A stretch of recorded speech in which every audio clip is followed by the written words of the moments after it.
15th. Turning next here to our cover story tonight, it's been a tough year for a lot of families recovering from Hurricane Helene, which hit almost 1 year ago this week. The storm sent floodwaters into homes right along our coast and rivers, and Tampa Bay 28 has been following through on the recovery efforts every step of the way. Tonight, our Mary O'Connell went back to those communities along the Alafia River in Hillsborough County and listened to how they're doing now.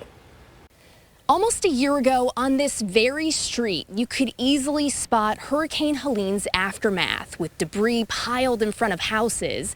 Now neighbors tell me they've come a long way to get back on their feet. For some homes nestled along the Alafia River, my neighbors lost everything. Hurricane Helene brought a deluge of devastation. It's heartbreaking. Sorry.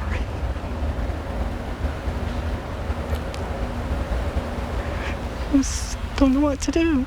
Here on Oak Street in Riverview, the storm left the community reeling. I mean, there's a lot of pain in this. There really is a lot more pain than you see, and we're not that bad off. There are people that have lost their homes. Sue Luther Link and her family let Tampa Bay 28 into their home just days after Helene, a storm that brought the river into their home. It took a while. It's still taking a little while to finish the windows, but we're almost there.